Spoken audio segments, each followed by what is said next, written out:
Well, I tell you, that anthem from the choir this morning, if that didn't light your fire, your wood's wet. That was really something.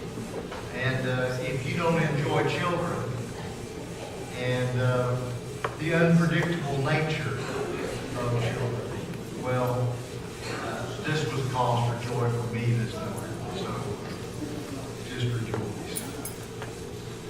Now I've got to turn to a more difficult subject. We've been talking about God's app for things, how God gives us ways to apply His truth to our life. We've asked several questions about whether or not God has an app for that. In his best-selling book, The Telling Room, Michael Paterniti tells a true story he heard when visiting his father's ancestral village in Sicily.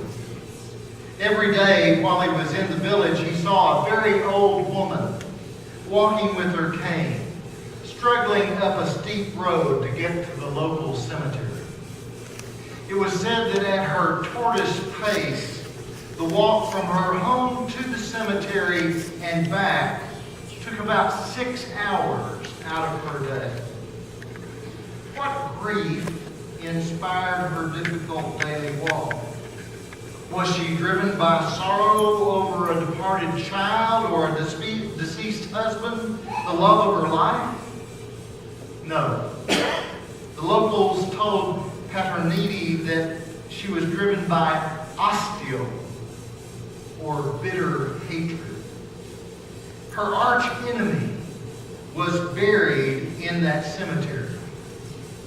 So, rain or shine, the old woman walked up the hill every day to her enemy's gravesite just to spit on it one more time.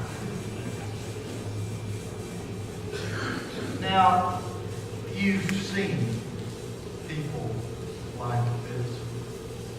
You may have known someone like this. I hope you don't stare someone like this in the mirror in the morning.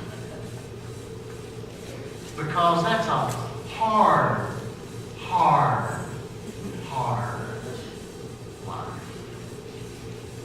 But you've probably witnessed it in one way or another. It makes me wonder what the story is behind this story. What was it that arch enemy did to this woman that gives her the strength, the drive to make a primary purpose of her existence to go daily and spit on her grave? I suspect there was some tremendous betrayal. Some blow against her ego, against her reputation, against her sense of self that she simply could not contain. I'm sure that there were either years of not speaking to this woman. I suspect it was a woman, I don't know. I suppose it could have been a man. This arch enemy. Or perhaps there were episodes of bitter feuding in the public square as they confronted each other, being unable to avoid each other in such a small community. But my question still remains, does God have an app for betrayal? When someone does you wrong, when someone has really, truly broken a trust with you. When someone, and it's got to be someone in the inside, right? It's got to be someone who has won your confidence, someone who has been your friend. Perhaps it's a spouse, perhaps it's a family member, perhaps it's a really, really good friend. What do you do when someone betrays you? Jesus knew about it. Jesus knew what it was like for someone he had trusted, someone he had known well, someone he had nurtured, actually, in his life, to betray him. The first thing that you notice about this passage in John is that Jesus avoids further damage. Now, I know it's hard to find a picture that illustrates this, so I just found one that shows a drone firing a missile and thought, well, that's a sort of a paradox. It's an attempt to, prevent collateral damage, right? We pinpoint targets. I'm not saying pinpoint your target and make it count. You understand? I just want to preface this. Desmond Tutu is Bishop of South Africa, won the Nobel Peace Prize for his work against apartheid. In his book, No Future Without Forgiveness, he shares stories and insights from his leadership role in South Africa's Truth and Reconciliation Commission. South Africa had been plagued for generations by terrible violence between the white ruling minority and the black majority. Once the whites relinquished power and Nelson Mandela became president, the question in need of an answer was clear. How does a country with so much pain and violence and division in its past move forward? Tutu and others established the Truth and Reconciliation Commission as a path forward. The goal was for those who had committed atrocities in the past to come forward and tell the truth, both blacks and whites. But it didn't end there. After confessing the truth, the goal was to bring reconciliation and forgiveness, to break the cycle of hate so that the entire country could move forward. In one chapter of the book, Tutu recounts testimony after testimony of people, both black and white, who came before the commission to confess to torturing and murdering others. It was horrific. Terrible stories in graphic detail. It's almost impossible to believe that human beings are capable of such evil. The horrors of the crimes makes one particular story especially moving. Two people who came before the commission were Miss Kalita and her daughter. Miss Kalita's husband had been an advocate for black South Africans in rural communities. Because of his work, he had been arrested, detained, and tortured by the police numerous times. One day, he disappeared. On the front page of the newspaper, Ms. Kalita saw a photograph of her husband's car on fire. She cried so loudly during the hearing, describing the autopsy's report about his torture, that the commission had to be adjourned. When they reconvened, Mrs. Kalita's daughter testified. Years had gone by. She was now a young lady. She pleaded with the commission to discover who had killed her father. She was not crying out because she wanted vengeance or justice. Instead, she said to the commission, "We want to forgive, but we don't know whom to forgive." Eventually, members of the police confessed to the crime. Rather than the endless cycle of hatred continuing, Mrs. Kalita and her daughter forgave the men who tortured and killed their husband and father.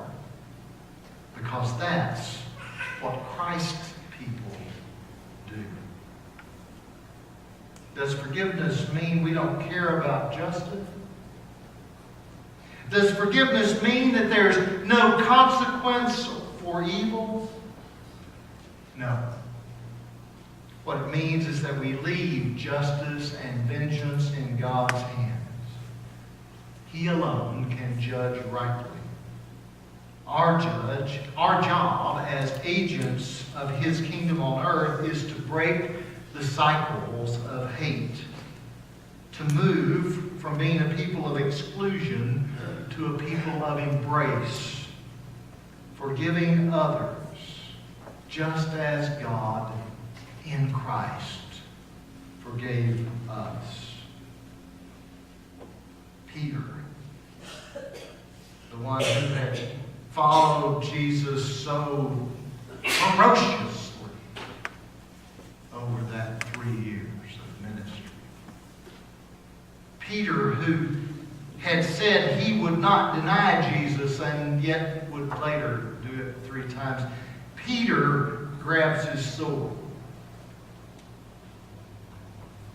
Peter says, "This will not stand. I can't stand idly by and watch this tragedy unfold. I will stand up for Jesus with a sword." Jesus has him put the sword away. Jesus restores Malchus' ear. Why? Because Jesus wants to avoid further damage. Hatred, evil, expressed in the world has a tendency to gain such immeasurable momentum that it can hardly be stopped. If we can but put the brakes on, when someone does something to us, if we can but count those sufferings as sufferings for Jesus, if we can but add them to the suffering that Jesus has already endured for our world, for our life, for our friends who betray us, then perhaps there is hope. The first step, first part of having an application for betrayal is avoiding further damage. The second aspect of that is continuing on mission. Jesus says to Peter, can you not see I must drink of the cup that the Father has given me to drink from? I must accomplish my purpose in this situation, in this life. I must stay on mission. Said in 180 A.D., Gladiator tells the story of General Maximus Decimus Meridius, played by Russell Crowe, who was about to be given reigning authority in Rome by the aging emperor Marcus Aurelius. But before this could take place, the emperor's son, Commodus, killed his father in order to establish himself on the throne. He then ordered the murder of Maximus and his family. Maximus escapes, and the movie follows him as he is sold into slavery, becomes a nameless gladiator, and finally seeks justice against the wicked emperor. The turning point comes late in the movie. As Maximus wins a great battle in the Colosseum, Emperor Commodus decides to meet this unknown gladiator face to face. The crowd watches as the emperor in full pomp strides with his soldiers onto the sands of the Colosseum. The emperor asks the simple question, "What is your name?" Maximus, streaked with blood and dirt from the battle, takes off his helmet and says, "My name is Maximus Decimus Meridius, commander of the armies of the north, general of the Felix legions, loyal servant to the true emperor Marcus Aurelius, father to a murdered son, husband to a murdered wife, and I will have my vengeance in this life or the next." The crowd erupts with a deafening roar while the emperor visibly shakes under the weight of the true identity of a man he thought was a mere slave. The emperor flees the Colosseum only to face defeat and death later at the hands of Maximus. Now, why use this illustration in this sermon? Maximus had a mission. His mission was vengeance. Jesus had a mission. his mission was mercy.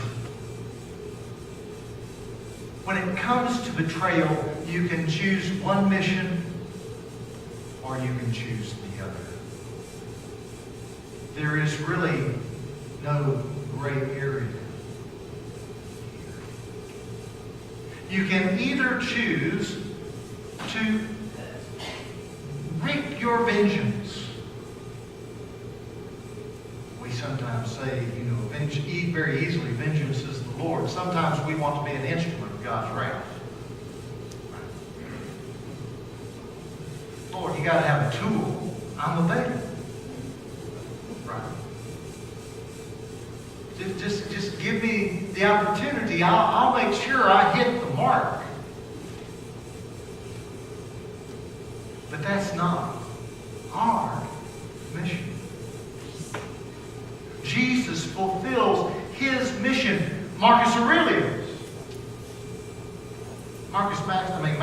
Maximus, fulfills his mission. You can only choose one or the other. Forgiveness really is forgiveness when it is forgiveness under fire. Jesus forgives all of us when we are at our worst. Jesus forgives those who are crucifying him, even as he looks on them saying, Father, forgive them. They don't know what they're doing. They don't understand what this represents. Forgive them, Lord. That's what this is about. Forgiveness. The book, Welcoming Justice, was co-authored by Charles Marsh, a younger white professor, and John Perkins, an older black Christian leader.